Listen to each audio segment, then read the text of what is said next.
பகலை விட நைட்டு வாழ்றது தான் பெஸ்ட் சிறந்தது அப்படின்னு சொல்லிட்டு இந்த நாவல்ல வந்துட்டு பல விஷயங்கள் வந்துட்டு சொல்லுவாங்க. அதுல ஒரு சில விஷயங்கள் மட்டும் நான் உங்ககிட்ட ஷேர் பண்ணிக்கிறேன். முதல்ல என்னன்னா, நைட்டு தான் மனுஷன் வாழணும். மனுஷன் வந்து அதுக்காக தான் படைக்கப்பட்டிருக்கான்.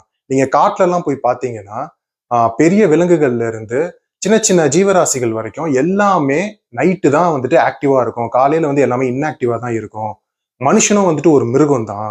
இந்த சிவிலைசேஷன் எப்ப ஸ்டார்ட் ஆக ஆரம்பிச்சதோ, அப்ப இருந்து தான் அவன் வந்துட்டு காலையில வாழ ஆரம்பிச்சான்.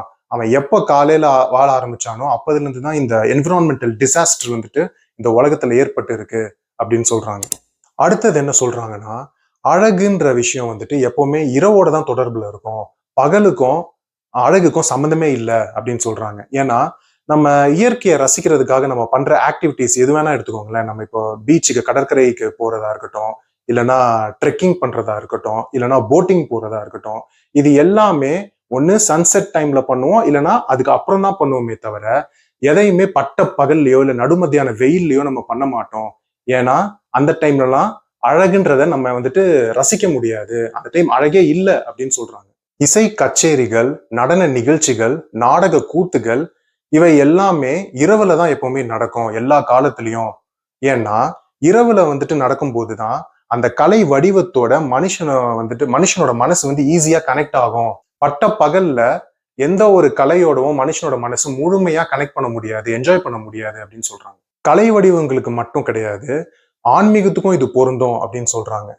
இறைவனை இரவு வழிபாடு பண்ணும்போதுதான் அந்த இறை சக்தியை வந்துட்டு மனுஷனால உணர முடியும் அப்படின்னு ஒரு பாயிண்ட் முன்வைக்கிறாங்க.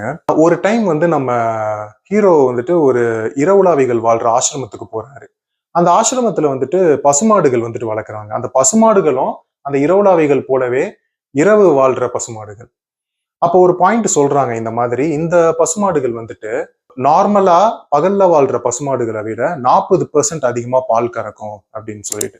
இப்ப நான் சொல்லியிருக்கிற அட்வான்டேஜஸ்லாம் 5% கூட கிடையாது. இந்த மாதிரி ஏகப்பட்ட அட்வான்டேஜஸ் வந்துட்டு இந்த நாவல்ல சொல்லியிருக்காங்க. நீங்க இந்த நாவலை படிச்சு முடிக்கும் போது ஒரு நற்சானலா மாறுறதுக்கு கூட நிறைய வாய்ப்பு இருக்கு.